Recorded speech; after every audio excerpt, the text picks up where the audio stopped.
like party down.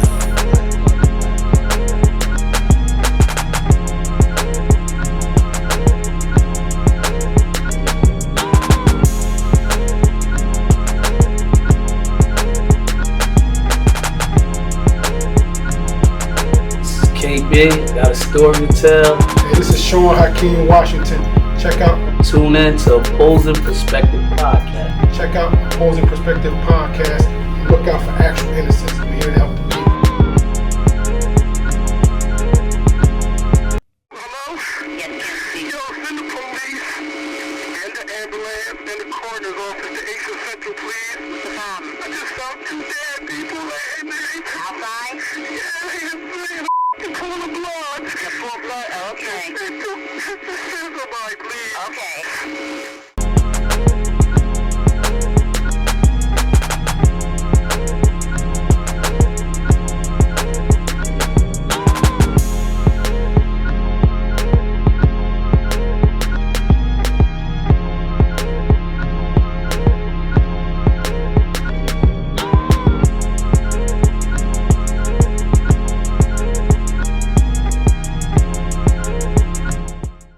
Yeah, nah, it's not nothing. Okay. They didn't know if I was a nieta. They didn't know I was a Latin king. They didn't know if I was a 5%er.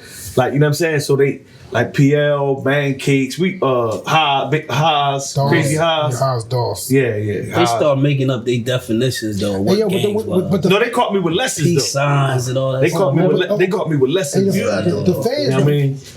But you know, we read everything though. Yeah, we read everything. The feds shut the gang down. Said y'all got the same guys coming back and forth. There ain't no gangs. Right. They shut them down. I remember they was talking about. I thought 5%ers was funny. I definitely know that. I thought it was funny, especially us doing that. Right. A lot of them was smart though. It was a lot of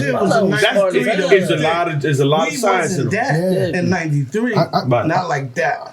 Mike Green, a few people from Camden, not a lot. But the information that you can learn from the lessons is like infinite. What it was based on, the science. Based on science. Listen, the science, you know what I'm saying? Because I studied it for a while. And I mean, the science, like the name Taino, I got that from what is the total population of original nation? 17 million plus 2 million Indians. So I'm like, okay, I'm original too. Like, you know what I'm saying? So I start digging. Like, you know what I mean? Like, anyway, that's another story. No, I bet you're going to build on based that. On what you know. It was based on what you know. Right.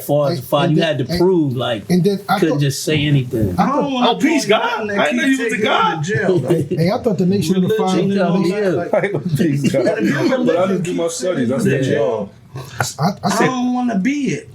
And I look at shit like that. Well, the only reason that it was kind of, it draws you to because it was based on like intelligence, not gang. But then when it started to become like that gang shit, that's when you be like, oh. The ass shit too. Did you say that started in the prisons? No, it didn't start in the prison. But I'm just saying. As far as the gang, when they affiliated with gang stuff. But they consider it a gang because then they start doing bullshit. Start stabbing motherfuckers over drugs. And one thing, when we first went to prison, like the Nation of the Guys, the 5%ers, they stuck together. If the guards fuck with one of them, they all was moving, yo. I said, oh shit, they wasn't playing. But they all became Bloods and Crips. Yeah, they started doing crazy. I thought the Nation of the Guys in Earth, I thought it was like a jailhouse thing because I only met them guys when I was locked up. Juvenile. That's North Jersey, boy. And then Trenton. Jay Rue, he called himself Absolute. He started studying. You talking about Jay Rue? Yeah, he started calling himself Absolute. I didn't know that. Shout out Jay Rue. He was writing this girl from New York. We was in our 30s. She was like in her 20s. Man, this little young girl was intelligent. He let me read the letter. I'm like, who the hell is this? It's my little young girl from New York. They got a community up there. That's when I realized it wasn't just a jailhouse thing. It started on the street. Yeah, I didn't know that. I don't know that. But this woman, right? If you read this little girl letter was so like she spoke with like such intelligence, like way past her years. Like he said she was like 23, but I like that letter was deep, man. I said, damn, this shit is real. Wow. Well, listen, let's get into it. Let's get started. We got a dope interview that we about to, get into. But before we get into that, let's welcome Opposing Perspectives podcast.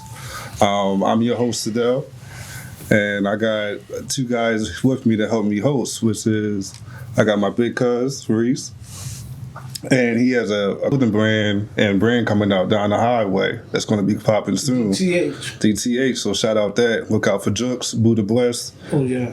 He's going to be managing them as well, which is dope. Well, he's already is managing them. He's already started.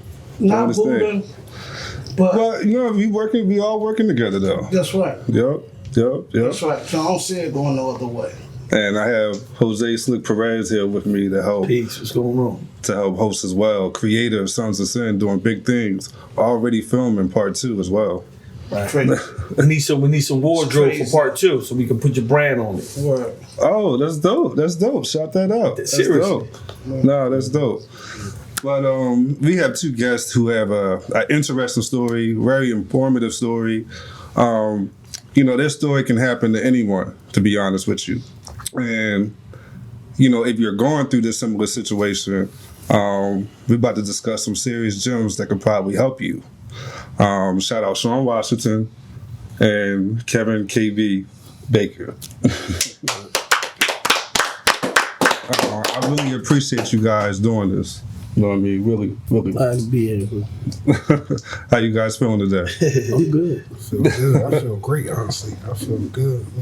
Got some sleep for a change. I ain't been sleeping too good lately. I got about 8 hours. Yeah.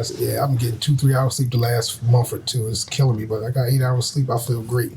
I'll be honest with you. I got about 3 or 4 hours of sleep. I was so excited to do this interview with everyone. So I've been like just up and doing stuff and thinking and doing research that I keep sending cuz all through the morning.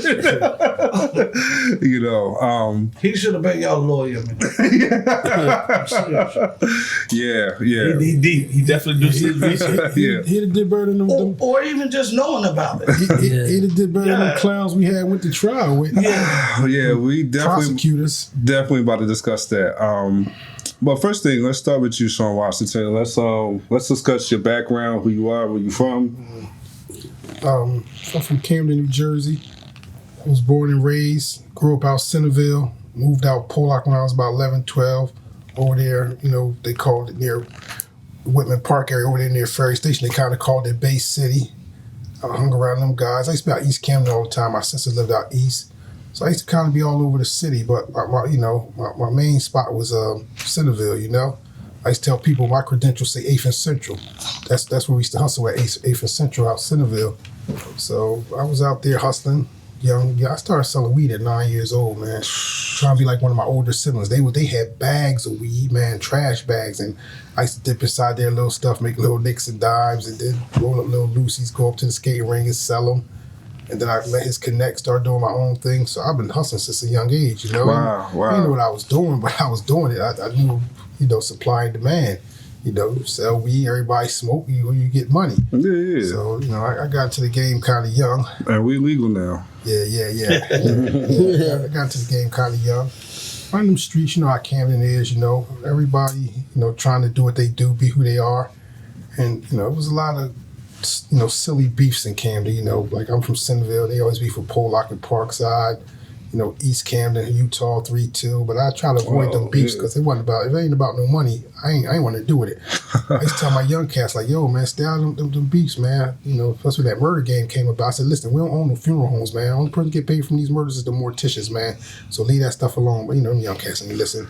I mean, yeah, it's a lot of action going on in around that era. What's that, 93, 94, 95? Yeah. So the gist of the story that brings us here is me and my man KB, you know, we are 2020 exonerees. Most definitely, but before we get into it, I want give KB a chance to tell about himself. You ready, man? No, all good. No, we definitely gonna get into it, but yeah, just tell us about yourself. Where you from? I'm from Centerville section, but I migrated. I used to live in North Jersey, Patterson. I think I came to Camden like 83 maybe. Were you born in North Jersey? Yeah. You wasn't born down south? No, I was born in. Let me rephrase. I was born in Georgia. But then I moved to Patterson. Hey, you know what? Hey. Yo, he say he gonna but I'm gonna tell you a wicked story though. I'm gonna tell you a wicked story about that too. So look, I came from Patterson to Camden. Lived out East Camden for a little bit. Migrated to Centerville. Moved around because, you know, my situation wasn't really that stable. So I moved around, ran around, and ended up in Centerville where, you know, I was there from like 85. But with the situation with Georgia, right? Here's the thing. I get out, so I have to get my paperwork. I have to get my paperwork for my ID and stuff. So I went and I'm looking for my birth certificate. I can't get my birth certificate. So my lawyer finally get my birth certificate. And when I get the birth certificate back, my name wasn't never Kevin. What? Check it out. The whole time my name is Kelvin. Kelvin. Yeah. So I'm actually looking for my birth certificate in Patterson. I'm looking for it, but when they found it, it was in Georgia. And my name wasn't even Kevin, it was Kelvin the whole time. So was it a misprint? Nah, I guess I just assumed. I don't know. That I it was just always used Kevin. Yeah, teachers I probably just called always him used Kevin. Kevin. But come to find out, when I got the birth certificate, it was Kelvin. So your shit legally Kelvin. Yeah, so I'm a new person now. I'm Kelvin. It still can't be though. Back in the day, they used to do I'm that. Kelvin. So On your birth certificate, they'll spell it however it's pronounced, however it sounds. They'll write Because it down. was, Country people, yeah. that kind of make, it might have known. Calvin. Yeah, Right. country people. That's a country. Like up here, they be like Kelvin. Who the hell's Kelvin? So they would probably think it was Kevin. I mean, Kevin. So I see where it probably went wrong. Right. no, that's wild. So you didn't even know you were born in No, Georgia. I didn't know that. I thought I was born in Patterson, so I didn't really know I was born in Georgia. That's crazy. So when I just asked you that, did you forget again? Yeah, I probably did. I kept up with it. Look, I kept up with that. I was with Kevin, dude. I stayed with Kevin. He was But a yeah, Patterson dude first. but yeah, I was born in down south. Yeah. Wow. So on a serious note, you guys were falsely incarcerated for 25 years for a double homicide in Centerville, Roosevelt Manor project. Yes. So in Washington, you want to go into that and elaborate about that? Yeah. 1995. It was a crazy year in Camden. The early 90s was crazy, but 95 had to be like one of the craziest. It was like murder every other day in the month of January. I mean, people was just getting killed. I was Centerville. It was a couple murders in Centerville, and Centerville became a ghost town. Like nobody wanted to come through there because they were scared to get killed. But I had lost a lot of money gambling, so I was on the grind. So I was just out there by myself. I wasn't scared. I wasn't thinking anybody going to shoot me. So I was out there hustling, late night by myself with nobody out there. Nobody coming through either, barely coming through. And then it was 95, January 27, 95. I'm out there. I went out to, I had dinner with a friend of mine at her house in the neighborhood. And then I told her, I said, I'll be right back. I go check on something. So I went up to 8th and Central to see what was going on, and wasn't nobody out there. I'm like, where everybody at? They said they down the girl T house. She having a party. So I go down to the house and see a bunch of people in there smoking, drinking, and whatnot. I'm like, yo, what y'all up to? They like, nothing. And I said, all right, well, y'all chill. Don't get in no trouble. So I get in the car, go back to the girl house. I was hungry. I said, you want to get something to eat? She was like, no, I can't go out. So I said, all right, then. I said, all right, I'll be back. I'll drive to the local store, get me something to eat and drink, go to my sister's house. I'm at her house cooking. Then around, this is like 4 something in the morning. Then around 5:30, my pager went off. Back then we had beepers. We had the cell phones. So I looked at it and there was a number outside of Camden. And at the time, my sister, she had a restriction on her phone. She couldn't call out of Camden because the neighbors just come use the phone and call to Japan and all over the world. So she put a restriction on her phone. Back in the day when you couldn't call long distance, that costs money. You had to get a calling card. Yeah, she said she had a restriction on her phone. So my phone go off about 5:30 and I was in there cooking, singing. My nephew, he was on the couch asleep. And I kind of woke him up. I was like, what's up? So I'm just cooking, man, eating. So we started kicking it. So I sat there and I ate the food, and we was talking. Then about 5 of 6. About 5 or 6, I said, Neff, I'll be right back. I'm gonna make this phone call. So I go down to the payphone to make the call. It was a payphone on the corner of 8th and Central at the office building. I remember calling this number before. It was outside of Camden. It was in Paulsboro, and I was dealing with some people in Paulsboro. So I put 55 cents in the payphone, and the call wouldn't go through. So I happened to go around the corner looking for somebody to borrow some change from. Wasn't nobody out. And then I happened to look across the street, and I see something in the middle of the courtyard. And I'm walking towards it, and first it looked like drapes. I wore glasses. I didn't have my glasses on. It looked like big-ass drapes, curtains or something. Then as I get closer, it looked like little kids. What these kids doing? As I got closer, I realized it was 2 people laying there dead. And the male victim had on a green army fatigue jacket. I was with one of my nephews earlier at the party, and he had on a green leather jacket. So my mind just thought it was him, and I just freaked out, started screaming, crying, "Oh my God, they dead, oh my God." Then the neighbors had started coming out, was calling me. My nickname was Stuff. Like, Stuff, what's wrong? I said, somebody lay here dead. At the same time, this guy, brother named Ty Moore, he come running up and said, Stuff, what's wrong? I said, yo, somebody laying there dead. And I started walking back to the payphone, and Ty lifted up the hat, because they had hats on because it was wintertime. He said, that's Rocket Murphy. He took off running. I went to the payphone, made the 911 call, went back to my sister's. I was upset, like looking for my youngest nephew. And I said, brother, yo, where your brother? He said, I don't know. He said, what's wrong? I said, there's funny people laying there dead. I thought it was your brother. So he started calling. My sister, she hear me up all upset. Yo, what's going on? I said, I'll be back. I walked down I said, call, find out where your brother at. So I go back down to the spot. I'm out there. I'm upset. People walking up. The cops out there, they putting the tape up and everything. People coming up like, yo, what's wrong? I said, I just found these people laying there dead. And then I ended up, I was out there for a little while. Then I ended up going back to my sister's, and my nephew was like, yo, I talked to my brother. He home. He in bed. He all right. He good. So, and then that was the start of it. That was January 28th. It happened like 5-something in the morning on January 28th, 1995. So, Yeah. Now, what's your, where were you? I wasn't nowhere around. What's your side of it? Yeah. I was probably out Fairview somewhere. Crestbury? Probably out, Fairview. I used to be You was at Crestbury more of that area. Yeah. I was in Fairview, Crestbury. With Michelle Riddick, 3 right? Oak Walk, yeah. you know where he was Say the at. address. Everybody know where he was at. That's crazy. Yeah, I was in Fairview that night, so I was nowhere around when it happened. And I ain't have no indirect connection or I don't even know how, what I mean? His name came up. Yeah, because it was really nobody couldn't even say they see me, especially with him. I ain't really hang with him, so it wasn't like somebody could assume he'd be with him. So I didn't like him. I didn't really like him. I don't really, we didn't mesh. We didn't mesh. Something happened to you, I would have helped you, but we didn't really hang together though. You know what I'm saying? So so it didn't even add up. So I paid it no mind until somebody did say something to me like, yo, you heard what happened? They said you was out. I said, what? But I didn't. I didn't pay it no mind. What the fuck did you they mean? say that for? And then I was gonna say, now you had interaction with them before they went in, often, and then you lived near Sean, right? Sean Washington.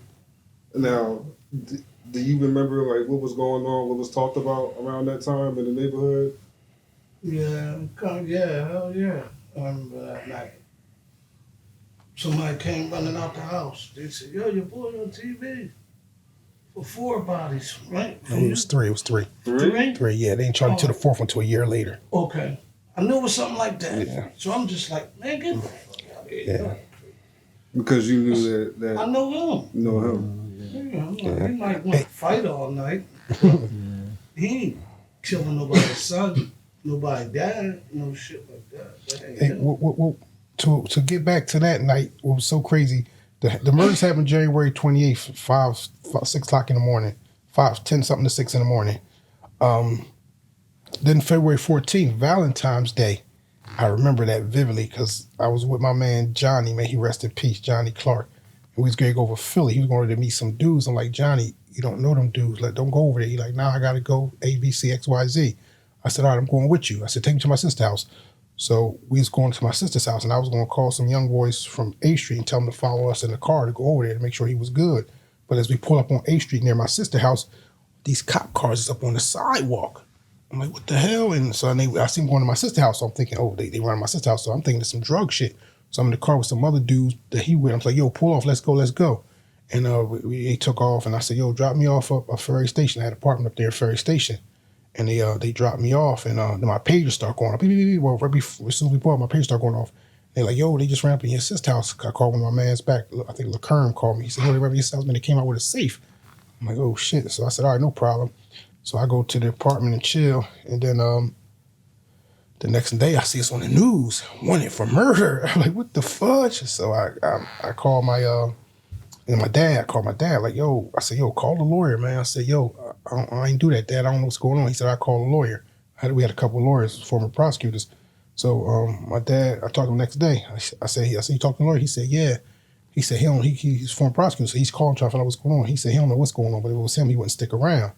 So that was a red flag. So I jumped on the bus and went up north. And that's your lawyer telling you that? Yeah, well, the lawyer told my dad that. So if it was him, he wouldn't stick around. So I'm like, what the? So, Wow. So it was something deep, because usually he'd be like, come in, bring me the money, I get you out of it. But he said he wouldn't stick around. So that was a clue. I left. I went up to North Jersey. Then I came down to Trenton. I met some girl in Trenton when I was working up there in 93. And I stayed at her house for a few days. And I told her what was going on. I shouldn't have told her that shit.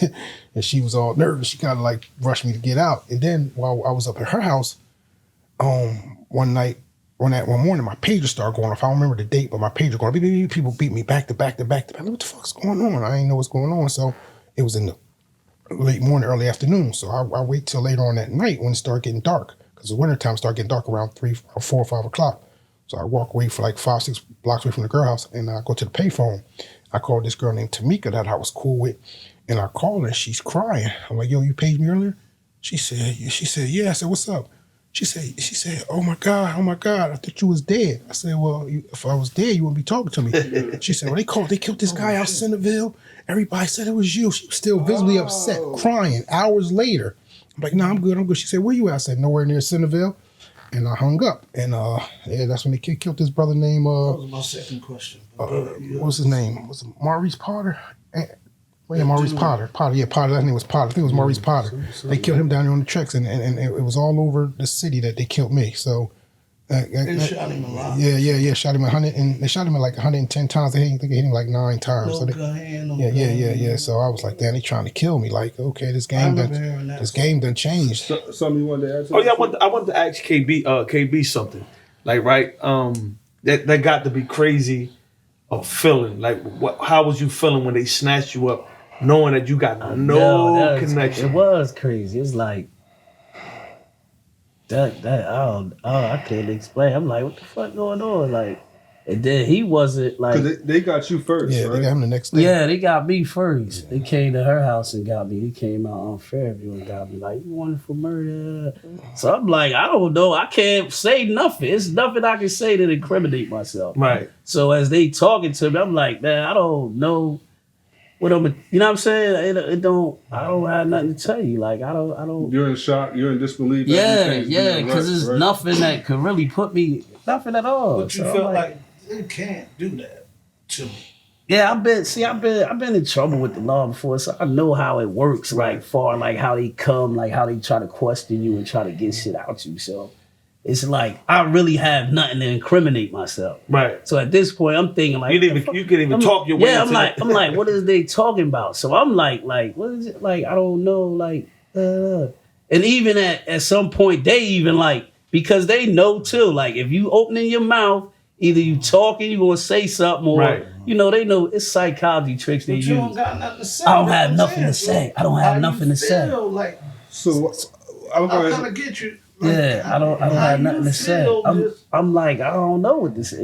You can't put it into words. Like, it's a situation that you can't. Like, people I never been in, so I'm like, what the fuck? I'm like, did you become numb? So then I'm like, man, I ain't got nothing. I don't know what you talking about. At a certain point, you get mad. Right. You know what I mean? Turn from like, you like, man, I ain't, to like, man, I ain't talking. Let me ask you this: Why didn't you go on the run?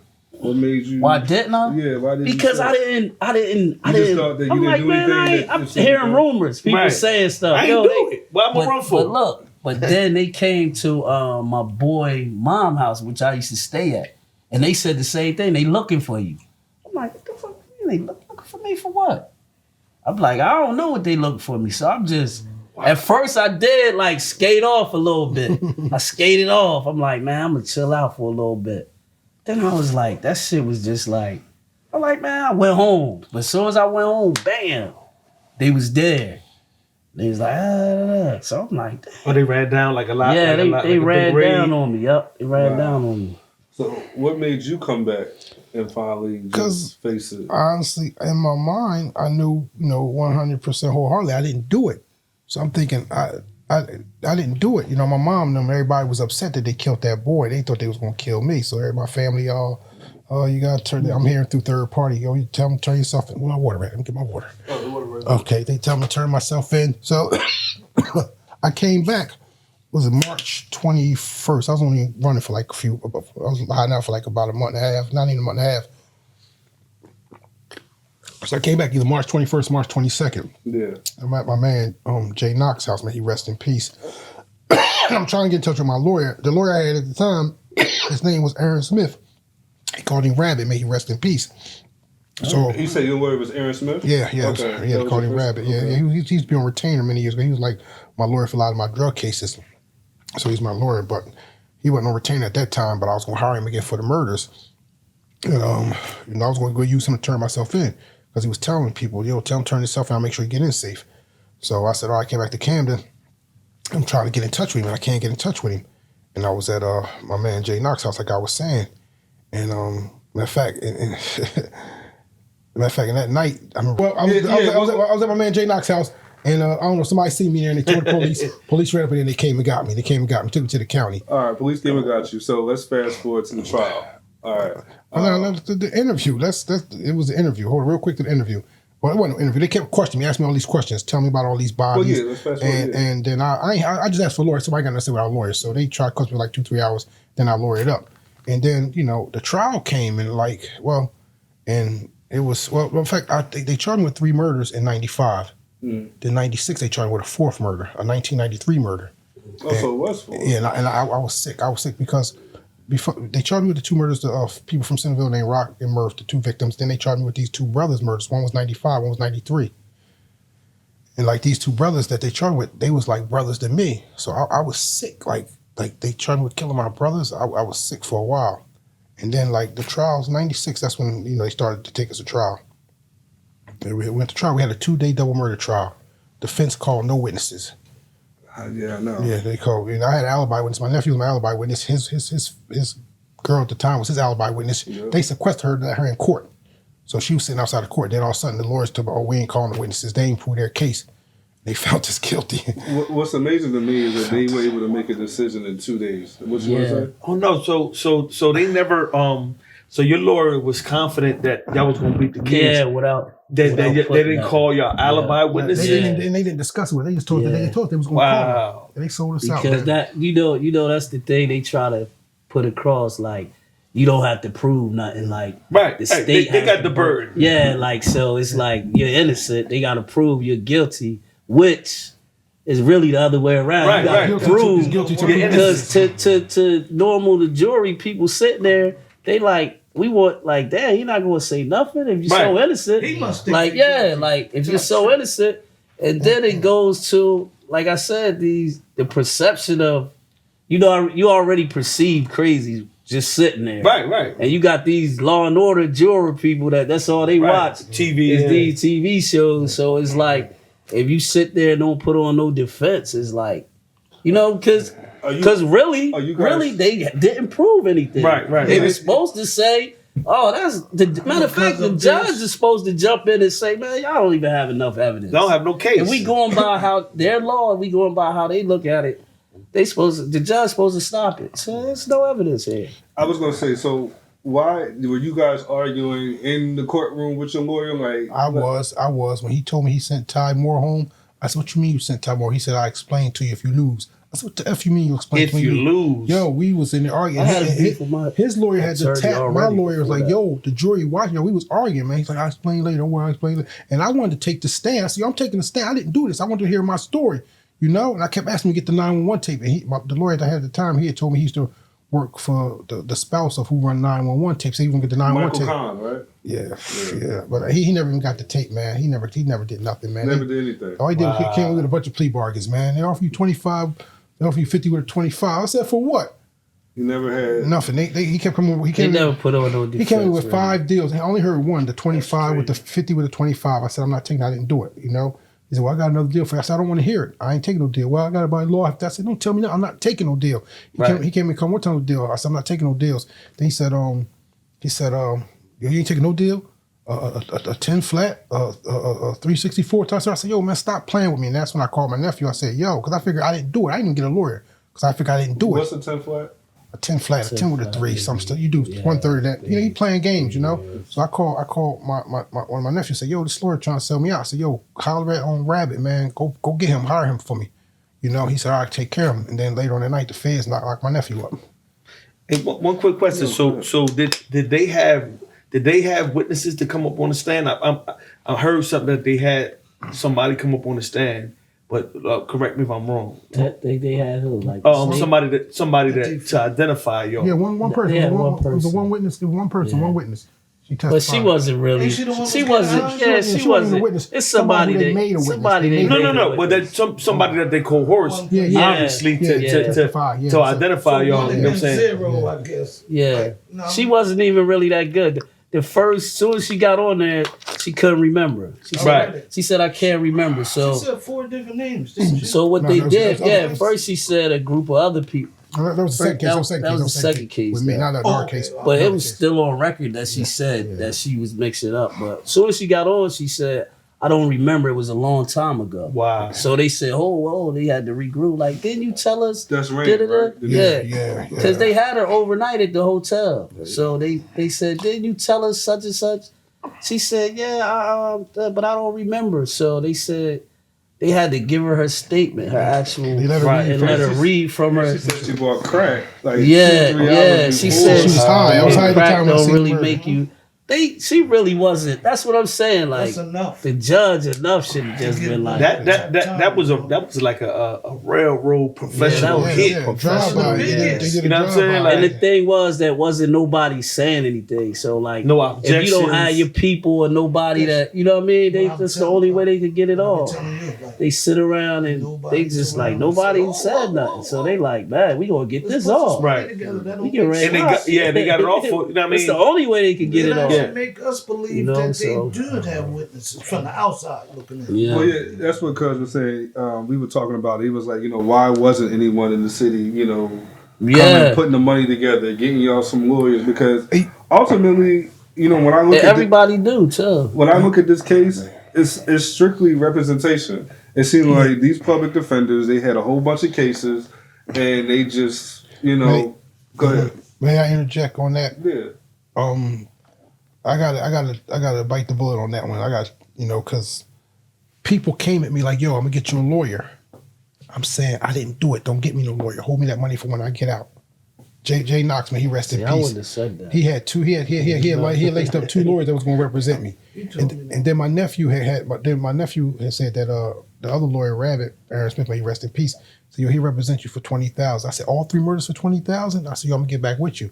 And then that's when that last time that lawyer tried to get me to take a deal, and I called my nephew and said, yo, get Rabbit, man, give him the money. He was gonna give it to him, and then the feds locked him up. So that was going, and then next another trial came up like that, Wow. So yeah, I had an opportunity to get lawyers, man. That was my fault. I said no. I said I didn't do it, so I don't need a lawyer. I'm thinking the system is fair. This ish is far from fair, man. All right, so you guys are locked up. You guys are inside. You guys are inside the county, and you meet Slick, right? Oh yeah, that's what I do. My understanding, you two was at each other's. Yeah, we ain't get along. We ain't know what was going on. We still don't get along sometimes. I love it. Every 2 weeks. I still Every love- 2 weeks. Yeah, back then I ain't like you, but now I love you, so I can Every 2 tolerate you. I can weeks. tolerate you. It's a different thing. Personality sometimes. Like, that's all it be. I guess after all that time, y'all growing each other. Yeah, when you know somebody like deep down, like you can dislike somebody's personality, but if something real situation, you know how they stand. You can count on them. And Yeah, somebody- so you don't somebody- really go by it's like not- that. It's been more than one time. It's been more than one time that I heard somebody say something. Yeah. It's been more than one time that I heard somebody say something about me. And he'd be like, "Man, you don't even know him. You can't. You don't even know." He defend me quick, yo. I give It's him your that. circumstances. He defend me quick. Yeah, But what- the Because circumstances. me from the outside in, I know Hey, yo, they but hang together. Back to Slick. 1996. We in there waiting to go to trial. They had charged me with 3 homicides, a double and 2 and a single. Then 96, they charged me with another single homicide. And I'm sick. Like I'm distraught. I'm almost in tears. Like, how the hell they charged me with this murder? And it was my man who they charged me with, and then Slick pulled me over like, yo, man, calm down, man. He said, don't worry about that. He said, man, they charged me with a bunch of murders. They don't got no witnesses, no forensic evidence. I'm Yeah, but he, no, Slick calmed me down. He said, yo, I'm just messing with you. He said, that's just a game they play, man. He said, don't worry about that. When he gave me that jewel, how they just charge you just the hell of it. And I know from Camden, like it's just a plea bargain thing. They want everybody to take a plea bargain. So my thing was like, I'm not taking no plea bargain. But when they charged me with that fourth homicide, man, I was sick, man. And he was like, yo, don't worry about that. You won't be all right. You won't beat that. And it calmed me down though. I guess that was the beginning of our journey too. Well, because I heard about it when I went to prison. In '96. I was like, damn. I mean, you know, like, and what they usually do is like scare tactics. Like they charge you with a bunch of stuff, and hopefully that you be young and dumb enough to break. And that's what I was kind of saying. Like, look, all the time it ain't what it appeared to be. Like, I mean, they want you to say, well, I'll plead guilty to this if you drop this. You know what I'm saying? Like that. You know what I mean? You know. They was doing that GDF shit. They was saying, remember they was saying that? What was that? Get down first. You know, they was like, hey, you better get down first, man. Your boy and them telling on you. That's the classical trick. Hey, when I was hiding out for them 5-6 weeks. When I was hiding out for the 5-6 weeks, somebody was like, yo, man, I heard KB took a deal. I said, took a deal for what?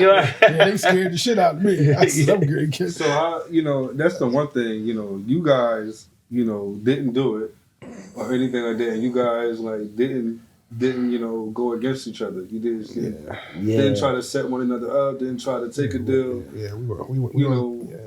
I got to commend y'all. Hell yeah. That's tough. Solid guys, like solid brother. Yeah. Because they was coming at me with the deals too, because he had all the shit. They was like, yo. I was like, come on, man. They told me one time, they said, he came up there and shit. This one I ain't like. He said, they get ready to try to charge you with the death penalty because of the case. So if you got anything to say it now. Like, I'm like, man, if you want to get out of it, man, get out. It ain't work with me, but I guess this was a tactic they was using. Like, we want to try to scare him. What, you 19 years old? Yeah, we It worked with a lot of people. 23. Oh, okay. It worked with a lot of people. But the attorney came to me talking about, they talking about file application for the death penalty, man, capital murder, man. If anything you can say that might can help you, anything about your childhood if you was abused. I said, man, I wasn't nothing. I had it good. I said, matter of fact, tell them to charge me with capital murder. I said, I want you to. Yeah, tell my dare.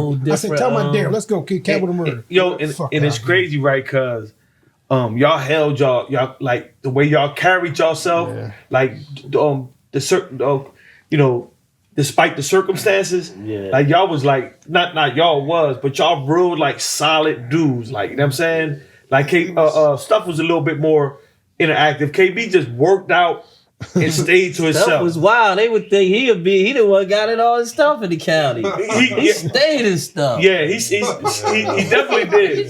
Stuff was in stuff. Stuff was always in stuff. KB kind of just worked out, stayed to himself. Like, it was crazy. But the thing is, right, normally if you had some guys that was in that circumstances, they would be like breaking or being weak. Like you see the difference. Even talking to each other to say let's stay strong. It's like it's automatic. Right. That it was just it's who they are. And maybe that was it though, because it was a group of us though at that time. Like the environment was built like that. Right. Like that. Like when we came in, the environment, it was a lot of Pan-African, pro-black. Right. That atmosphere was there. Books, reading. Man, now like as I got at the end of my bed, man, they'd be like, man, what you reading, that black stuff? Right. They'd be like, man, get them books, man. They don't read them. It's like they frowned upon us. I gave this guy a book that from Centerville had just came down right before we left. It was called The 48 Laws of Power. And I said, read this. And then like 2-3 weeks later, I said, you read that book? He said, yeah, I read it. I said, where's it at? Oh, man, I got rid of that book, man. I got rid of the book. I said, what you mean you got rid of my book? That was, man, I know that stuff. I read that stuff before. Man, it took everything in my power for me not to punch this dude in his effing face. He never gave my book back. I said, what the? Stuff. Right back to stuff. But I realized, I calmed down in prison. But I realized when I got to prison and started reading, I read everything, man. Religion, law, history, everything. I just constantly read. And I realized from reading psychology that I had anger issues growing up, like in the county. in the street, I was always fighting out in the Reese. Remember Reese? Reese called me. Me and him used to be fighting, getting into it. But somebody messed with Reese, and he called me, like, yo, these dudes at the bar, man. What? Oh, we come around there. No names. Yeah, no names. No names. So, I had anger issues, man. I was in the county, man. One time the CO tried to jump me. Yeah, that was the wrong move. Every time I got a chance, I was popping one of them. I was finally realized. I had anger issues. I remember you was fighting with may he rest in peace. Oh yeah. Jabby Jab. I didn't know he was going. Yeah, I think did they say that was goofy. That was goofy. I'm defending somebody else. Like, and I stopped that. I was the type. Like, if you had a problem, like, man, you cool, you'd be like, oh yeah, these dudes from such and such. You know, so you just call me. He just like to get it other people's sometimes, yeah, he get other stuff. I'm there. He good Samaritan, like break it up. I ain't gonna lie, he kind of like a bully slave back in the day, a little bit. Like if we see somebody fucking with somebody so awful, nah, he gonna find. But jail ain't like that though. Jail, you gotta mind your business. Hell yeah, I learned that. Like in jail, even though you want to be, you don't want to see nobody. It's stuff like you can't like. Because then he gonna bring you in. Yeah. And he did. He brought me on stuff before I had to be like, yo, don't do that. Well, listen, That's crazy. Let's transition to something. So you guys did a lot of reading. So I'm sure you guys did a lot of studying of the law. Yeah. Because now, we transition into 97, 98. You guys are starting to file motions with the Court of Appeals. Yeah, definitely. Every stage of my appeal, I filed an appeal. And as I started reading, you guys are filing periods 98, 99, 2003, 2006, 2011. Yep. And wow. I read all of them. Yeah. And it's like you guys really, that's your defense. Yeah. And it's like if you had just those motions and just vocalize them in your court hearing in 95, we could really be talking we didn't know. Talking a whole different story. No. I know, of course. Like I meet people now and like I hear like people with cases, young cats, families I know or family members who I tell them, get the grand jury minutes because that's the beginning of the process. They have to present all the facts they have against you and for you to the grand jury. And for years they haven't presented the grand jury. It's like say if somebody say me and Reese say they could charge you with a crime and I say yeah I seen it was him and Reese say oh nah he was at the store that wasn't him I was in the store with me. They have to present all that to the grand jury that what I said and what Reese said and give them a reasonable chance to determine. They don't. They only present one side. So and like with our grand jury minutes, like they had charged me with those with the homicides and the 1995 double homicide and the 95 single homicide. The same gun was used, but they didn't tell the grand jury that the same gun was used. They didn't investigate it. No. Matter of fact, no. They told them the same gun was used, but they didn't tell them somebody else was implicated in the murders before I was. Before I was implicated in that 95 single homicide, the girl who lied on me, she said it was 4 other guys first. Well, yeah, there's a lot of things that you said. You wanted to say something. But no, I was saying what you was alluding to about the like if we would have been arguing those.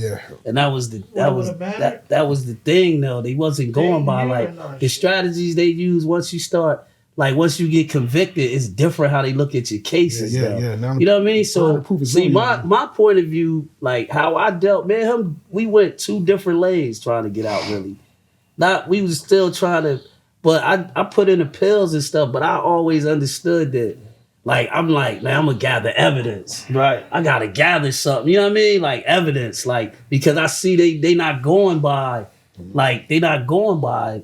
The law, they're not going by what they supposed to go by. Right. Because it get to a point where it ain't the law, it's the people that's interpreting the law, like their biases that you're dealing with now. Like, because the judge will read it, like you said, like, man, you cannot let them go off of this. It will take more people from the outside. Yeah, so that's how my strategy was more like, so I'm writing. I don't know, innocent cases everywhere. I mean, like for years and years. Yeah, my sister Harriet, my sister Cupsy, may she rest in peace.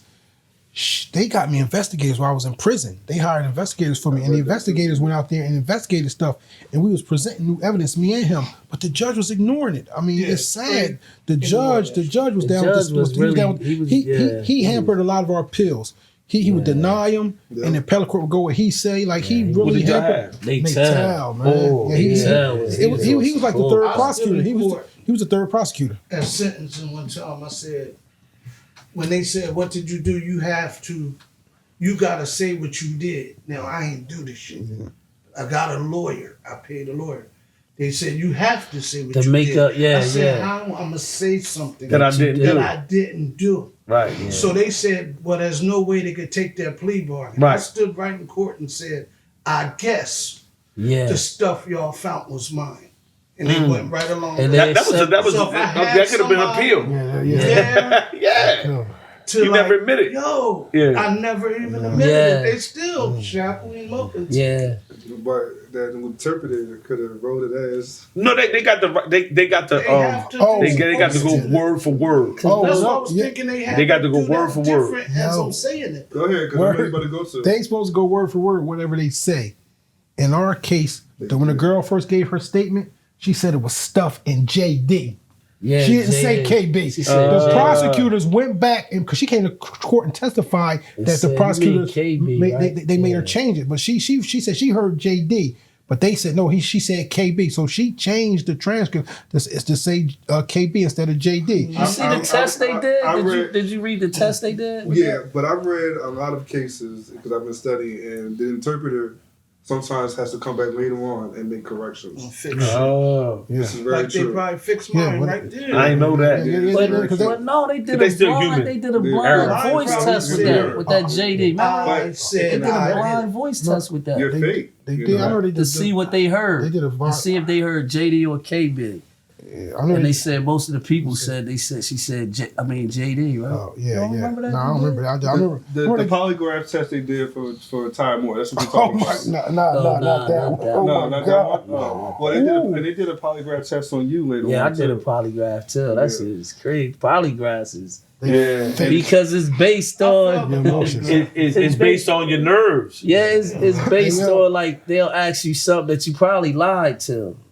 So it's based more on like if you ain't telling it, like if you ain't telling it, it's funny though. Yo, but I took they- that. That yeah. shit was like an hour though. Yeah, I ain't. And They tried to it get me had to take you one. I nervous, wasn't right? taking that. Yeah, if you, I wasn't. Yeah, I nervous wasn't nervous taking as that. shit. And yo, in one of my cases, the '93 single homicide, about 3-4 people took polygraphs, and the ones that was telling the truth and said it wasn't me, they said it was inconclusive. They said they couldn't tell if they was lying or telling the truth. And they're not admissible in court. Yeah, they Yeah, not. they So not you really can't admissible. take them. Yeah, They was they- just they- using it for They just used it for yeah, another purpose. and the polygraph test with To have leverage over you. Yeah, Yeah, with to Ty say- Moore. So you failed or Yeah. They in trouble with that one. The person who took the polygraph, who administered the polygraph test, was a Camden City police sergeant. He was not a polygrapher. He was not authorized to get that polygraph test, Was not. and they used that to discredit Ty before our trial. So that was illegal. Because they felt like he was lying. Yeah. So they knew he wasn't lying. They didn't want to make it. They just wanted to They discredit him. wanted to scare him probably, Yes, but they and ain't then- know that paperwork. And then I got. Because he said that him and Rand were blocks away. Yeah. 2 block 10th Street and it happened on 8th Street. And also with a blind test they did, I made the 911 call in '95. Yeah. The college didn't find the 911 tape until I think 2012. They was all over at the prosecutor's office, City Hall, looking for. They Really? found it. Actually, And they did a I think blind. it was like 2014. Yeah, 2014, and they did a blind test with this lawyer I knew, a lawyer that knew me, and About your voice. and 3 of my family members, and all of them said it was me. Everybody said, yeah, that's so what's it called? Blind a what? blind. Like say if they got a recorded conversation, right? They tell you listen to it, and they don't tell you who's on the tape, and you see if you recognize the voice. Say if me and one of your people's having a conversation, you be like, oh yeah, that's stuff. That's so and so. But then they might have one with people that you don't know. You be like, nah, I don't know who that is. I don't know who that is. Right. Just see, and 5 people recognized that was me on the 911 tape. So let's go. So we're in 2005. You guys file appeals. You guys actually go back in court and give testimonies. Yeah. And then you're trying to file a motion to get Michelle Rennan to give her testimony. Yeah. And then you hook up with Seton Hall with Leslie and Michael Rissinger Yeah. in 2011. 2011. 2012, you filed another motion that they bring her into court. they approve it in 2014, but then she had stage 4 breast cancer. Yeah. And she passes before she can give the testimony. Yeah.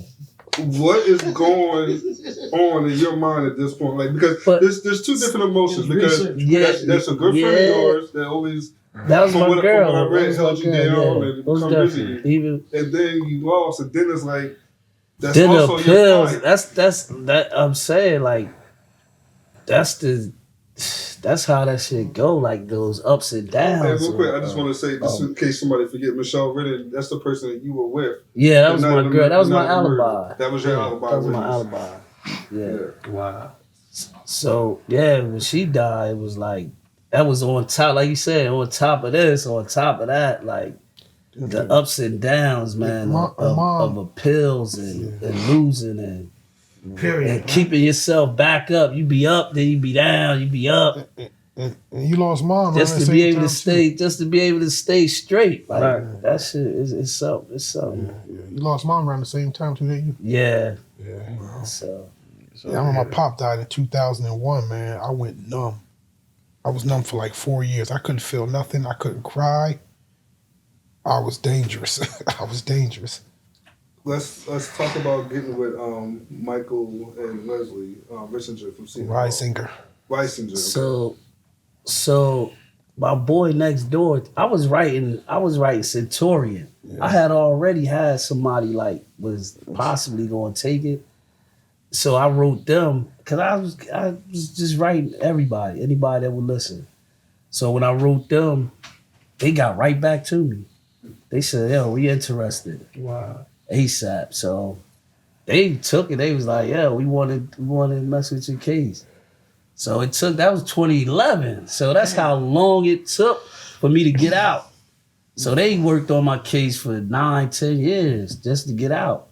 Because they had to keep filing motions. They had to file motions, gather it. They had to gather stuff, and they had to do a lot of investigation, experts. Are they the ones that found the 911 call? Yeah. Because they didn't have his case at first. I saved him again. I know. Tell him, let's put it out there. Let's put it out there. Look. And this is crazy. He don't want to say that. Look. I came through for him again. Now, look, I'm going to shut it down. I'm going to shut it down once and for all. I came through for him again because, look, I got paperwork. I had to sign a waiver because, like I said, they took my case. Yeah. So they was working for me. And their thing was their thing was that we could take his case, but we don't. He got other stuff like going on. You know what I mean? Whether we know he ain't do it, but he got other circumstances. He got all this stuff that might have tainted your shit. Yeah, so they gonna ask me. They gonna ask me. They gonna say, listen, we could take his case once they got that after they got that 911 call. Because at first they wasn't messing with him. They was like, nah, we ain't messing with him. Yeah, they don't know. Stuff did that shit. Nah, they ain't I'm playing.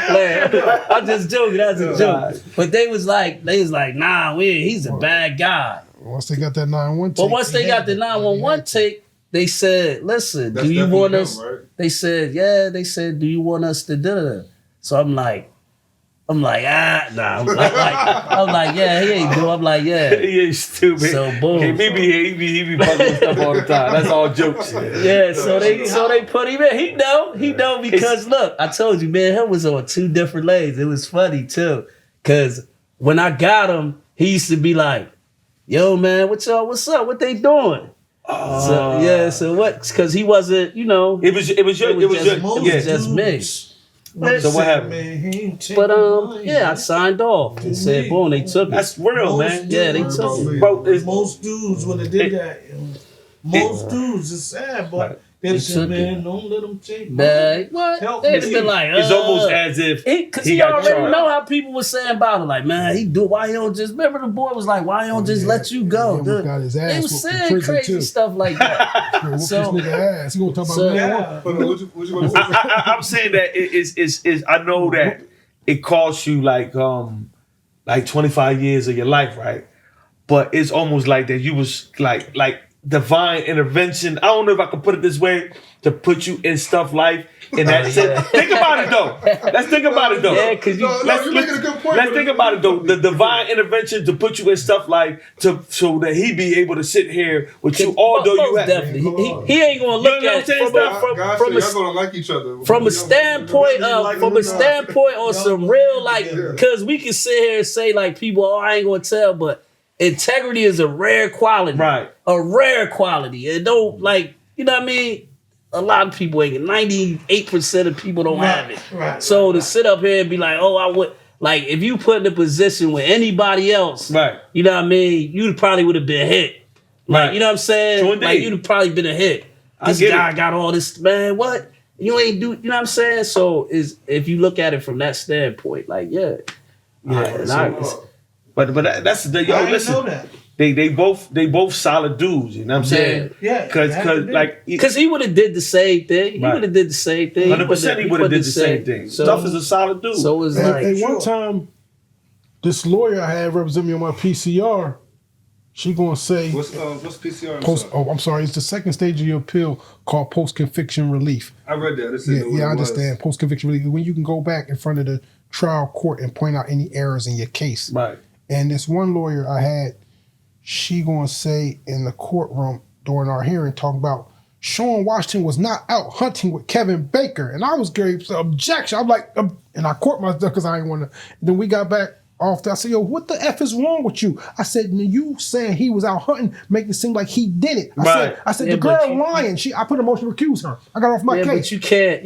With lawyers, it's different because if they represent you, they separate you from anybody else. If it's evidence, is somebody just being it. Well, she said you hunting with such and such. She said I wasn't out hunting with Kevin Baker. She tried to make it seem like the girl was telling the truth about him, but lying about me. I got her off my case. I recused her because that's what Cristiano was doing. He was trying to break it up. So he was like, this guy got all this stuff against him. Right. It helps. It helps you that he got all this stuff against him. Right. So if he say like, man, this guy got all this stuff on the record. I'm not saying he did, but this is the stuff he did. This just so if we're not working together, that's the difference when you're not working with the person. Right. So you working together, it's like, yo, don't you know what I mean? I don't want you to do that. Yeah, I don't want you. Don't try to put that in there. So, but when it's that's real shit, man. They real dudes. I mean, it's crazy. I got her off my case ASAP. You recused. Get out of here. So let's go into the forensic investigation. Oh my goodness. So oh my freaking goodness. That was never done in '95. It doesn't get done until Michael and Leslie, get on the case. Rand testified that Rock was standing straight up, but actually he was like kneeling down. Can I give you the gist of it?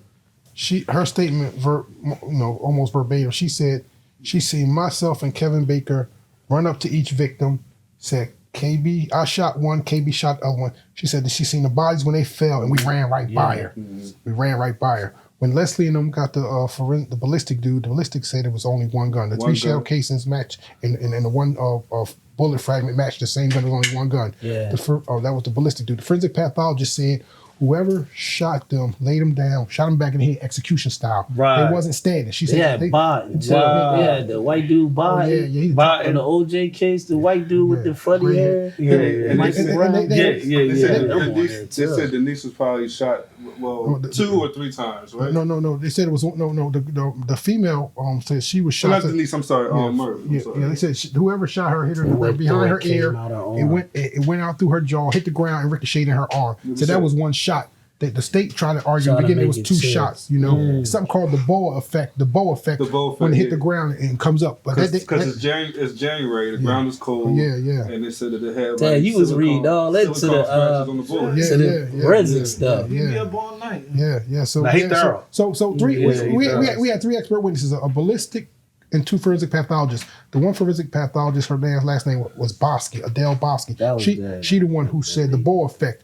All 3 of them expert witnesses, the ballistic and both forensic pathologists said it's physically impossible to happen the way the girl said it happened. It defies the laws of physics. Says she couldn't have seen them standing and there was only one gun. So that was like really propelled this over. I know it was one gun to the end. The only question that they had was if it was a revolver or a semi-automatic but the weapon. revolver That was the only stuff- question. No, but it was a revolver. A revolver don't leave shell cases. The ballistic dude, it was all mad inconsistency. He That's they crazy. try to say Yeah, it that was one of that us had a silly. revolver, but the 3 shell cases came from one That's why gun. they try to make it another shotgun. So it's 3 shotguns. They try to make it an extra shot. Yeah, so but they can say. they did a bunch of foul-ish, man. That's Yeah, crazy, they man. flim-flam that. That's crazy, man. So your lawyer hears the 911 call and he says yes, that's definitely Sean Watson. One of the college students actually, they told me, she said a college student never heard your voice. When they heard that number, they said that's Sean Washington. Yeah. So that college student said that. Then she like, yeah, that is Sean.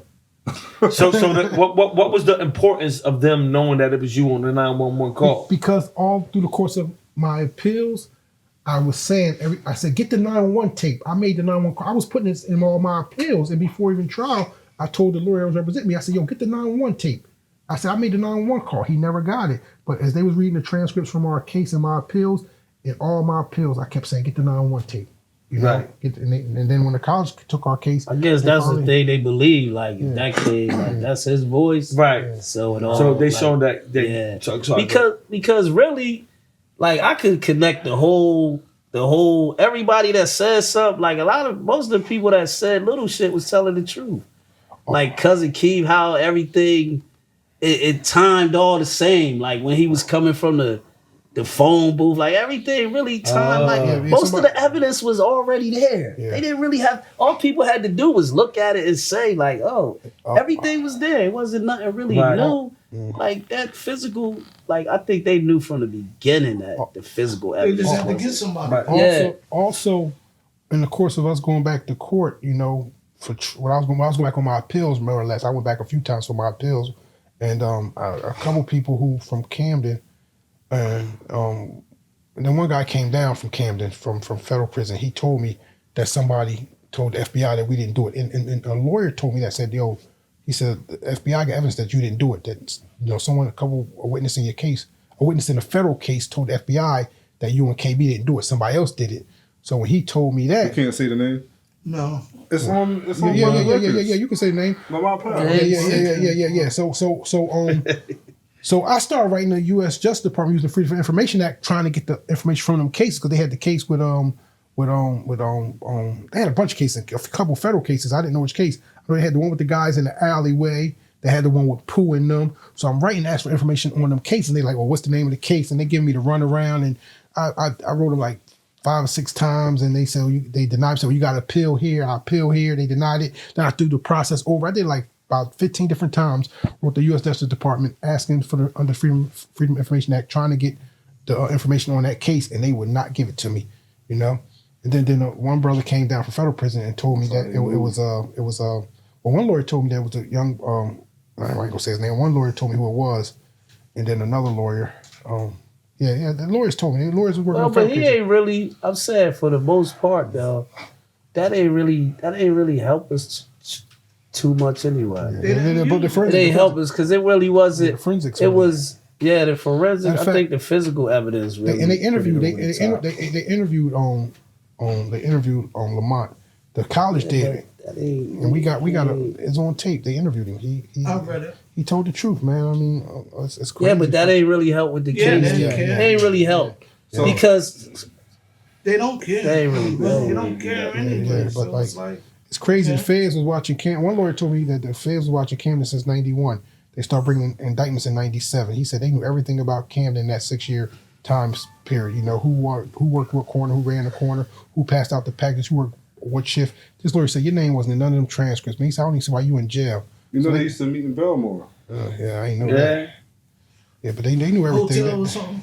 But Yep. they And then they would meet by them late before raids. the state Before and what? Before raids. the state and the feds before knew raids. we didn't do it. I read a guy's case right before we left. This kid, the FBI wrote the public defender's office, said we got evidence that this guy didn't do it.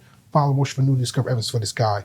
So they could have did that for us, but what they told the lawyers, as far as they concerned, our case was solved. What they told they told the FBI told her one of the lawyers said that the FBI said about us, as far as we concerned, their case is solved. We look for unsolved murders.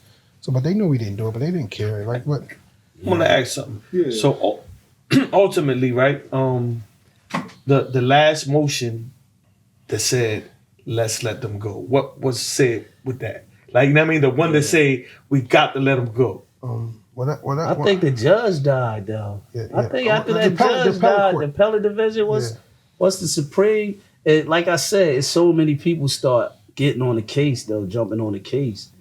You had big time, like you had attorneys. So what's them names start? Ray Brown. So what was like? Say the decision was based on the what? evidence you said. Like say for example, evidence? all these years y'all been not found guilty because of this. What did they actually at the end say? Well, we have to let them go because the totality of it. It was so much stuff that could have inconsistencies. that these guys shouldn't have got convicted of this. Right. They didn't want to jump on the sword completely. Like, man, this is crazy. They even gave the judge a shout out. The judge had died just before they did it. Right. So they even gave him a shout out. Like they didn't want to ruin shout out to such a they didn't want to ruin his name. Reputation. So they like y'all wasn't supposed to be there, but we ain't going. You know what I mean? It was like a backhand compliment, but it was a reversal. So the question is, right, y'all got the reversal, and then it's like y'all got exonerated. That was the final. Like I said, because Michael and Leslie, they filed another motion, 2016? And which one? They filed another one with the Court of Appeals, didn't they? Yeah, the last motion was you talking about the last 2017? 2017. Okay, 2017. When they denied our hearing for the motion of new trial based on newly evidence and actual innocence. That's what the motion that they filed. Right, that's what I'm saying. Yeah. Okay. So, but the courts, in the opinion, I read the opinion twice, and it make my stomach turn because they big up the judge, and the judge was the main reason we spent all the time in there because he kept denying our appeals and putting his own opinion on the record. And the courts was on his opinion. But the appellate division, what they said, they didn't exonerate us. They told the state that we didn't get a fair trial, was ineffective assistance of counsel. And that, we deserve a new trial. And they told the state in 2019, you got 90 days, either give them a new trial or let them go. And then it's 2019. Yeah, 2019. That's when we December 2019. December 2019. They told them they had 90 days to retry us or let us go. So we thought we weren't going to get out till March, because January, February, March, we thought they was going to stretch 90 days. Then on February the 10th, the state told the state filed a motion said that we're not going to take them back to trial. Because the extension of time. Attorney General office. Yeah, they said we don't feel as though they're innocent. They said we're not saying they're innocent, but we're just saying because. Wow, that's crazy. Yeah, it is. So that was February. That's my point. Yeah. That's really what I was getting to. Like, did they actually say we understand y'all didn't do it? You know what I mean? Like, goddamn. They say that. They said because of the extension. But I read cases 30, 40, 50 years later where they took person to trial back for murder. They took people. They charged them. Right. So that was some BS for them not to talk about the extension of time because they knew they didn't have no case.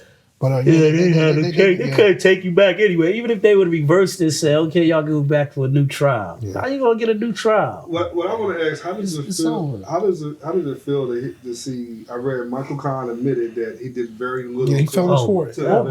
He did that stuff. Michael Kahn was saying, like he just said, like. They were saying stuff like I was doing stuff that I didn't know I could do. Yeah. Like I just you said like what? A lawyer looking at him saying this shit like damn. They like you with the cuffs like this, you ready to just pop that shit. Like he said like I ain't know I could do that. I ain't know I could. You like damn. Nah, he fell like that's crazy, man. He fell on the sword though. Like, did he say he was sorry? No, he did. He admitted he said it's my fault.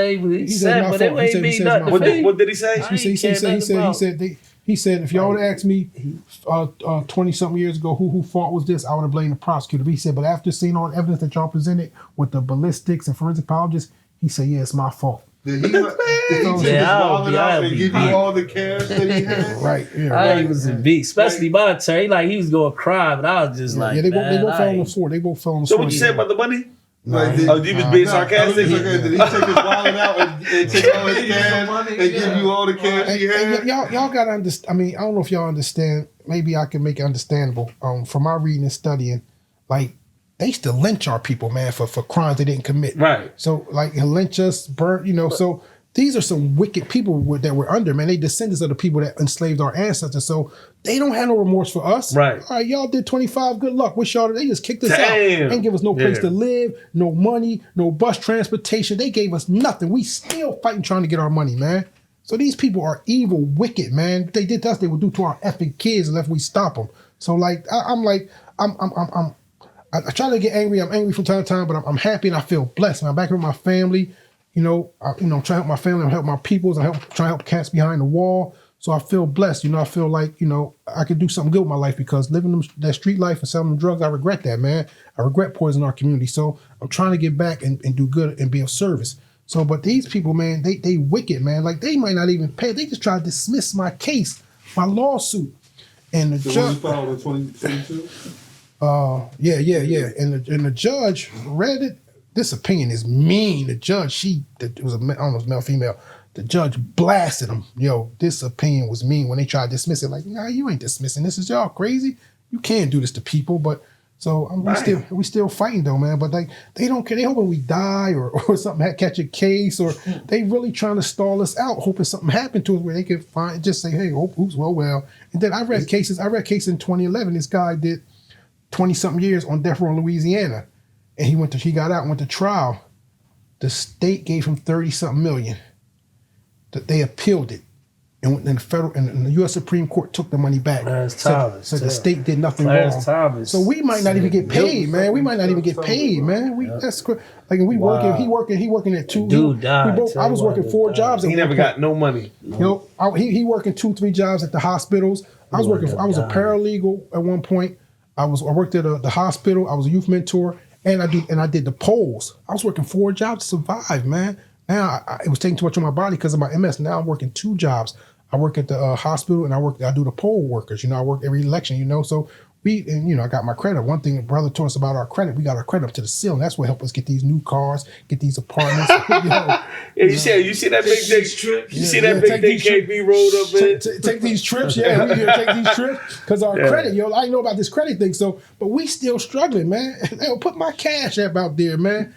$sign Hakeem HAKEM 3,000, man. Hey, everybody give me $5 or $10, man. Help me appreciate it. $sign Hakeem 3,000, man. HAKEM 3,000. I need some help, man. So you're still in court seeking settlement. Yeah. We're in discovery phases, man. It's crazy. It's blatant what they did, but are you still in court fighting for yours as well? Yeah, we still fighting. That KB got his. No, you can look at his face. We still fighting, baby. He like, nah. Credit. We got great credit. Hey, he like this. Hey, I'm waiting too. He ain't gonna put it out there. Great credit. I can't be sure. I got great lawyers, man. I got great lawyer. I got this lawyer named Jeff Desovic. He was an exonerate. He did 11 years for a crime. He didn't commit a rape and murder up in North Jersey and New York. Now he's a lawyer. It's this other sister named Merle Fish, Fisch. She's a beast, man. And there's another one with him. I forgot his name though. But I got great lawyers, and if I need him, I call him like, yo, I'm in the jam, ABCXYZ. Okay, we be right there. I caught a case a while back. It's crazy. Cat lied on me, said I did something to him. I ain't do nothing to him. F him. I see him in court. Can't be innocent all the time. Yeah, I ain't innocent all the time, but I mean, I ain't do this. I ain't do this. You gonna know when I reach. You gonna know when I do. If I do something to you, at work, yo, if I call me later and hit me. If you do, this nigga laying in the bed in the hospital. Oh yeah, I've been in the hospital about 4 times the last couple months. Yeah, but if you do something to me and I do something back to you, in my mind, I'm justified. I'm not going to be sneaking and I'm going to get you. That's how I was. I'm not like that no more.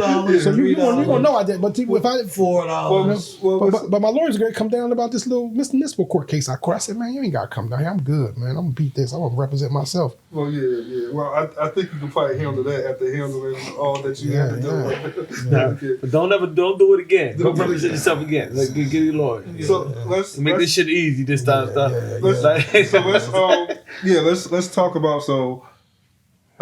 transitioning out of prison. Just like you dealt with the same thing. So you did 24.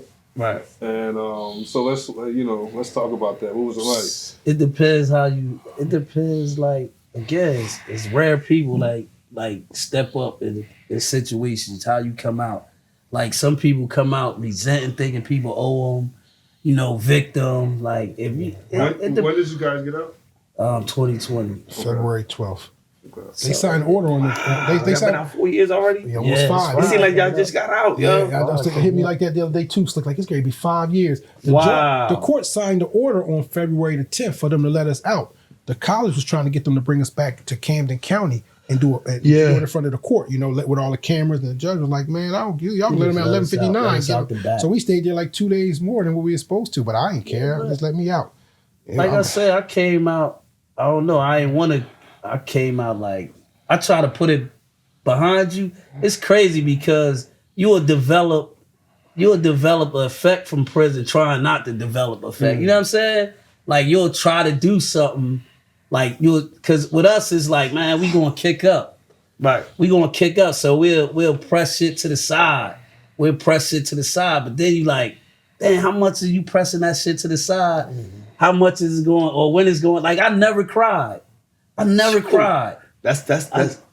That's crazy. I never cried. And it's like I thought like it'll just pop up. Like it'll just like boom, something to hit me. Like when I got out, I thought like, you know what I mean, it might just hit me. But I never because I don't know, during the whole phase, I always conditioned myself because like I told you how it was like this.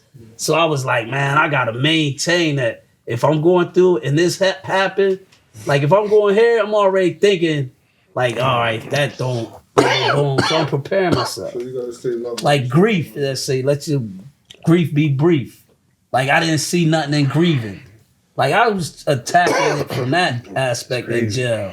Like I was like really into the psychology of how do I mentally survive in jail.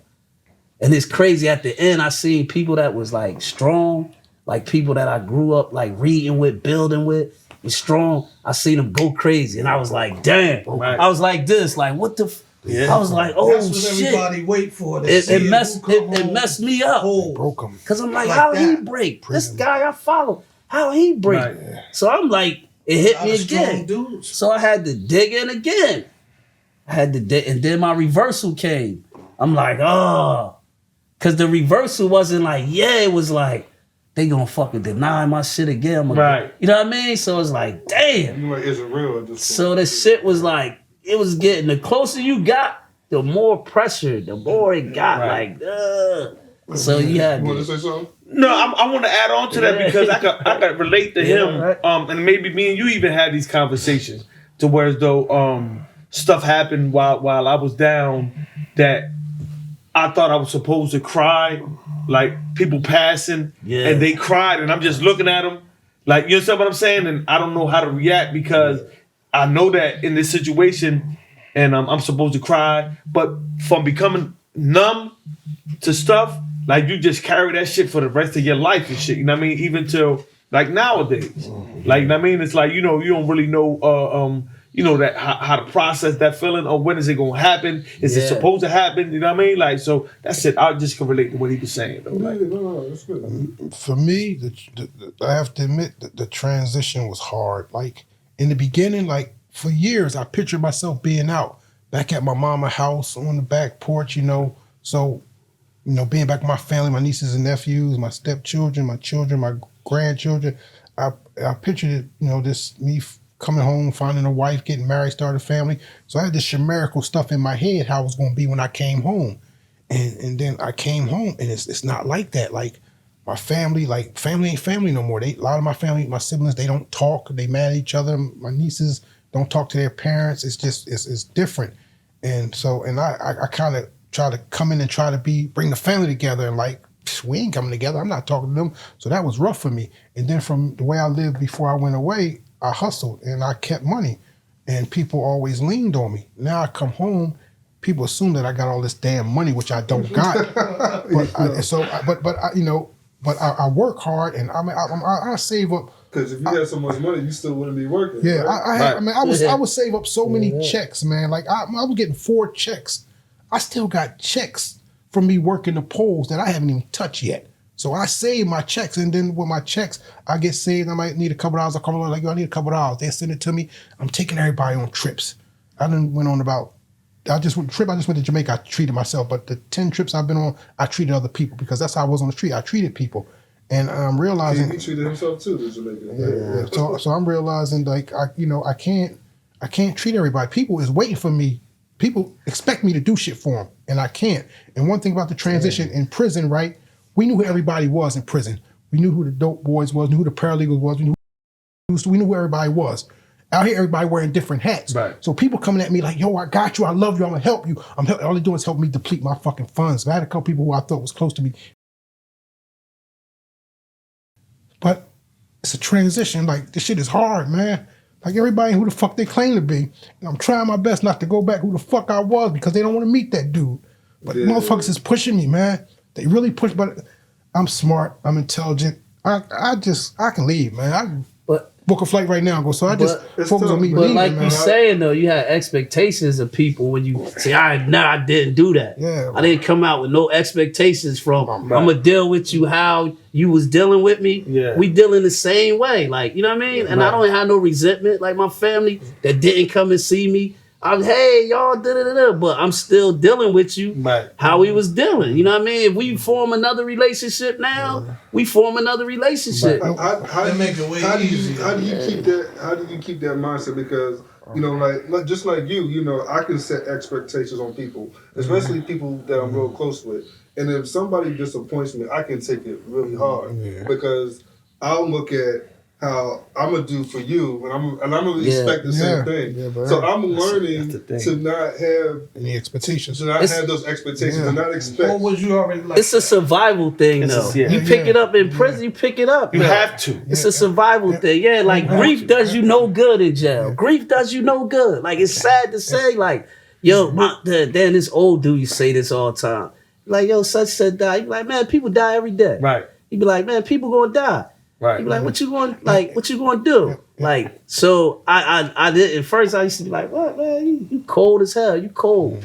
But then you pick up stuff in jail that's really like how to control your emotions, like how to control, like you gotta be in control. That's what I had to learn in prison. So because the behaviors in prison, the environment in prison, and the same environment here out here is this, they create the same behaviors I learned.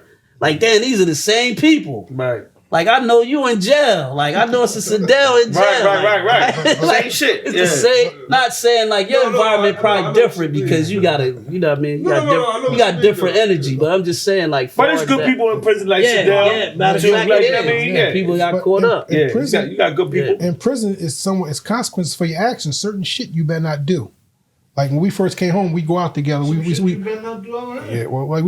go out there. Like it was taboo in prison to jump in line in front of somebody and mess hall. Yeah, like you couldn't do. We couple times went to a Chinese store or a restaurant and motherfucker jumped in front of us. We look at each other like, that's where jail saying you gotta let that go.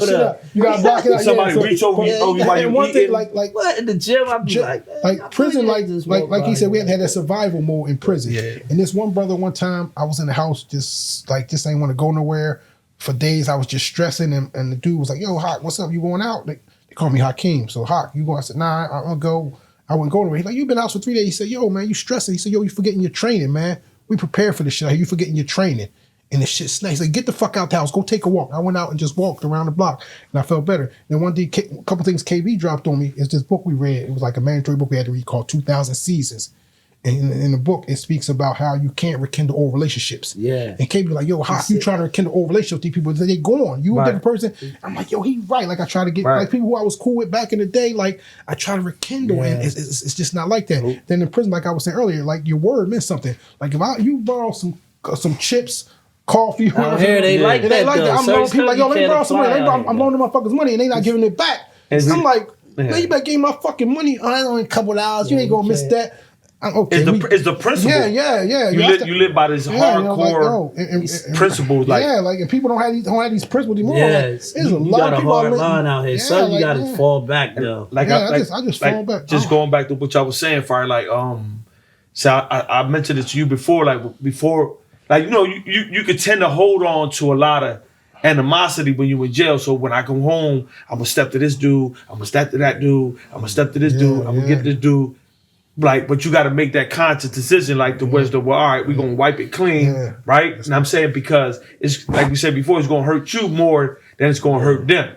Like, you know what I mean, so just coming out and being mad at everybody, it was gonna affect me. You know what I mean, they been living their lives. They don't really give a fuck about how I feel. Like, you know what I'm saying? Like, you were just talking. We were just talking about that, about moving forward, right? Yeah. This is like one of the hardest things to do, right? And okay, go ahead. Sorry. He said. The nostalgia of childhood had him chasing after things that's forever gone. So you know what I'm saying? Like you want to put yourself back to like, damn, I remember when we used to like, man, that was 25 years. Like I met you, where I met you at is where I met you. Like, you know what I mean? Like friendship done developed. Like we didn't even know what friendship was really. Right. So I went through what I went through, and you know what I mean? I didn't say like, damn man, you wasn't never there. Because I knew whatever he went through in 25 years, I couldn't.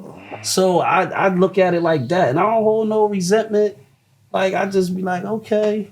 One thing, though, you I can say this, though. You got, you become a good judge of character, right? Yeah. Not from the past, because you, like you said, what was there is not there no more. Yeah. So when you meet good people, you try to hold on to them. Yeah. I mean, now. Like, you know what I'm saying? Like, if you want to be around that type of shit, So put it like this, right?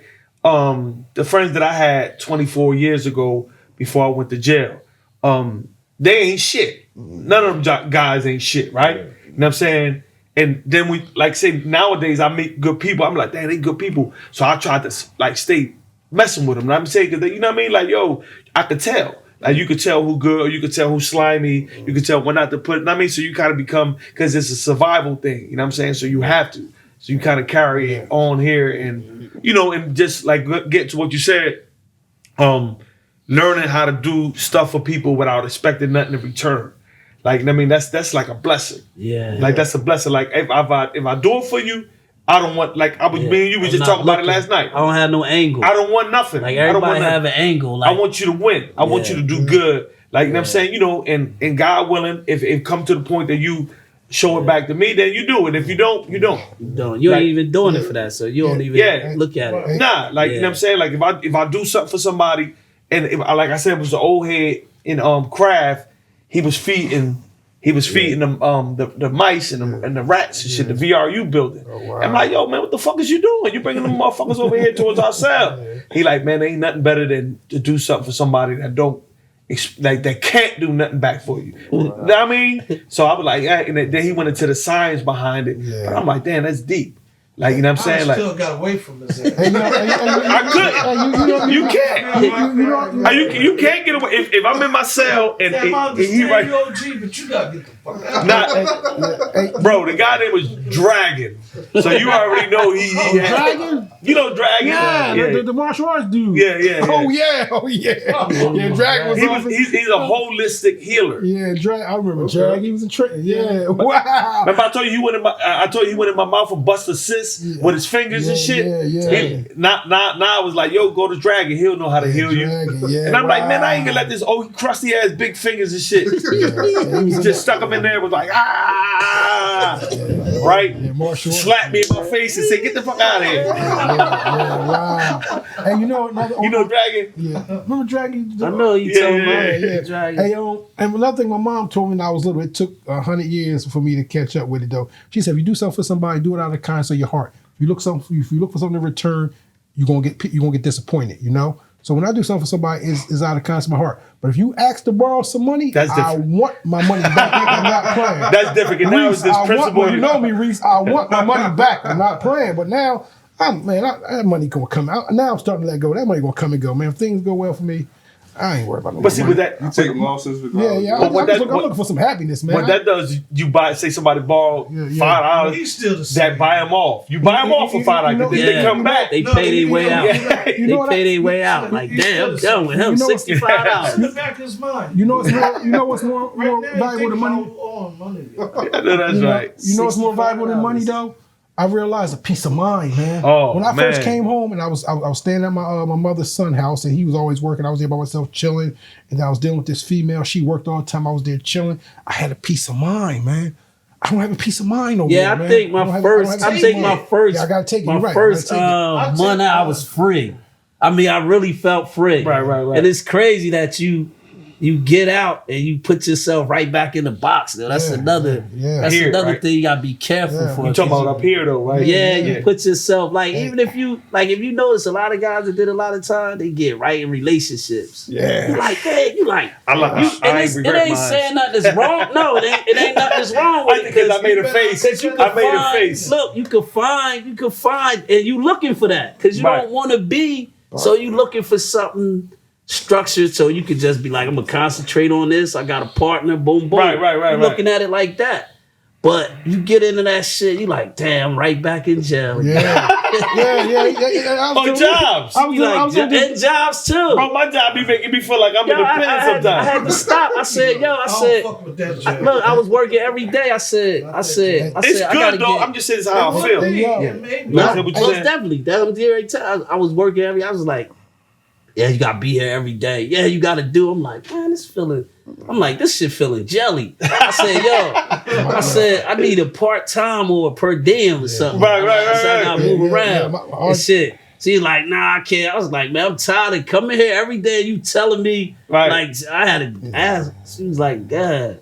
So I'm like, damn. So when you get the checks, you be like, oh, Every day Shit, all right. time. It felt like can't be that. like- I got a per diem broke it job, up. but I like It Man, can't so be like part-time, this. Our job, Get no, to that's how move you do around. yours? No, he mean Okay. job as far as I'm related. 2 Oh, per yeah, diems yeah. over here, part-time Oh, over yeah? here. It's So I flexible, go it's anytime I flexible, want. it's Right? I flexible. do let me That's on trying to mix it Centerville up. 2 o'clock in Yeah. the morning the other night. As long as it's working Doing for you his job. financially. Yeah, I need the job. That's how I do When so. I you saw need the the job. door open. Oh, yeah, When yeah. you saw the door open on Oh, your yeah, phone the yeah, other night. yeah. 2 o'clock in the morning, dog. I'm trying to get home.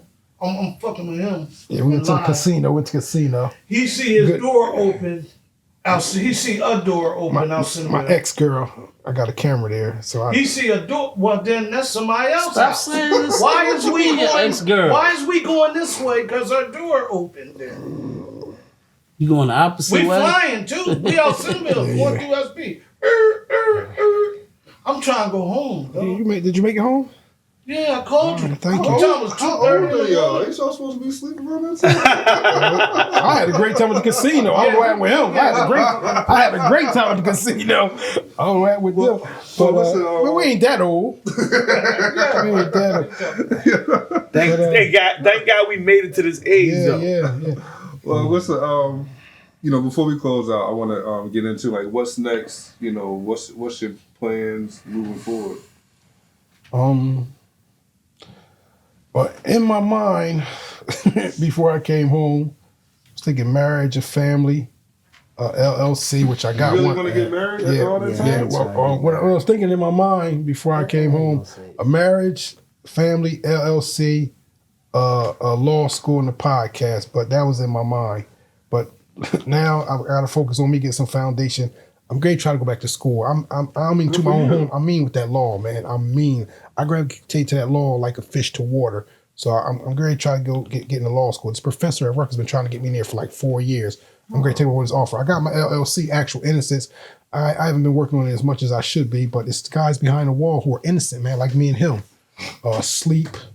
Oh my goodness. that shit passed Yeah, I you? want to help them guys that's innocent, man. Yeah, Sleep. good for you. Yeah, Hey, so go back to school and do that, yeah, so definitely. Malik, Could have got. That's what I said. I wasn't innocent the day before Could have that. been. yeah, so I want, and also, you know, and they knew it. I want to start some businesses, I like, was you at know, probation. do some I stuff. put money on somebody's books that day. I want to do I stuff for went to the the. movie over Philly. I rode that ferry boat across the bridge. Me and somebody found the movie theater. You said when you On were the The ferry boat. probation. You was Put actually money innocent. on Kenny and Squeak You was books. actually innocent. You was actually. And walked up and went to jail. Yeah, you was actually innocent. You And I didn't, paid you for didn't commit that crime. There's a lot of people actually innocent. So- But if I wanna- lose, you it was was around like when something that happened? else. So Yeah, I remember it was in the 80s, what, 90s, 80s, or 90s. Yeah. Yeah, I remember Long time ago. when he caught a case that he didn't do, and he copped out to it. That's I didn't understand the system back then, but I'm like, why the hell, They find you guilty, you do this. So when Yeah. I said, I was at probation, put money on somebody's Yeah. books. I had the ticket to the movie theater in my You had pocket. all that Still. They still. They changed the time like as if, okay, they watched them for 2 hours, they said. So I'm like, well, I couldn't have been there then. It looked like they changed the hours back to 2 hours later, like I could be there. Yo, it was 4 of us on the ground. They said, it was them 3 right there. I said, I told y'all I just walked up. Dude said, motherfucker, it was definitely you. Take him. Matter of fact, it was just you. Yeah, Let them go. I got people. Nah, I'm just joking. I'm mad. He got probation. He walked. He got probation. I got Only one did something. I got snapped up in a couple of them raids, ain't have shit and went down for it, got probation. I understand what you're talking And about. somebody went because they had money in their pockets. But we all had to take it together though, or like I couldn't. That's part of it too. Right. If I do that, then I gotta make them go to trial. All right, let me Yeah, I want to give me a business organization, helping people, law school. You know, I gotta give me a foundation. So I got some ideas. I gotta put marriage and family to the back burner right now. That was too much. Like he was saying about being back in jail. I was dealing with this one female when I came home, and she constantly like, "Where you at? Where you going? Where you?" I'm like, "Oh, you sound like a correction officer. Yo, don't do that. Don't keep asking where I'm going. Like I can't do it." But they don't understand. And I realized a brother said something to me a little while ago. I didn't realize it till about a month ago. He said, "Yo, you still dealing with trauma, man. Like from that shit. Like I thought, okay, I'm over it. I'm moving forward, but I'm not." Even when I first came home, and it'd be articles in the newspaper on the news about officers like beating up prisoners, and like they beat them girls up real bad in Clinton. We went up there protesting. That shit bothers me, man, because I was in there when he was beating motherfuckers up, man. Like, who the F do, like if they be like you from Polar, from Centerville, they coming at us, we coming back. But in there, they beat your ass and ain't nothing you can do. Me, I filed a lawsuit. When I filed that lawsuit against the police when they assaulted me, they left me the fuck alone. A lot of them guys, they have no recourse. So I'm trying to be out here and try to be their recourse. I know some people a brother worked for the ombudsman, and I met the head ombudsman, the head guy who run the ombudsman. I keep in touch with them. You know, if someone or their family call me about they having problems in prison with the medical, I'll reach out to them and they'll try to get on there. But that's what's up, man. I commend you on that. Just keep doing that. Go back to school. Yeah. And good luck on helping others, because I think that's dope. And whatever we can do to support you, let us know too. What you got coming up? Yeah, I think for me, I'm gonna go with the flow for that. Because like he said, like it's still like, even though you could we all right, like we functioning, right? But it's still some effects. Like now you got to get used to. I think we just getting used to out here now, really, like just getting a feel of things, because you know you've been away for a while. I ain't gonna say that like I'm nervous about. I ain't gonna lie, I am nervous about jumping into the unknown, because you know what I mean, I only known certain things for so long, being in jail, and so it's like now I'm trying to transition into doing stuff. No, you're a content creator, man. Yeah, I'm trying to. He said I'm trying to push into. You might take. I'm trying to even learn some more of that, so I can do it even more better, because I'm doing it on a basic level. I'm doing it on a basic level. Now, he doing his thing though. If I could like learn some more of that, maybe. No, most definitely. So yeah, I'm just. You know, we challenging motherfuckers to go work out. I'm picking up. I be looking at that side. I should be at it again. Yeah, that's what Shamar Dunlap said. He said you challenged him because he was looking like Carl Winslow. Yeah, he was. Yeah. That was my show, family man. Yeah. So yeah, shout out your brain. You want to shout out what you got coming out next, or what you got going on before we wrap up? Yeah, DTH clothing coming out. Juxer, she coming out. She mean, Juxer. Oh yeah, dope. She dope.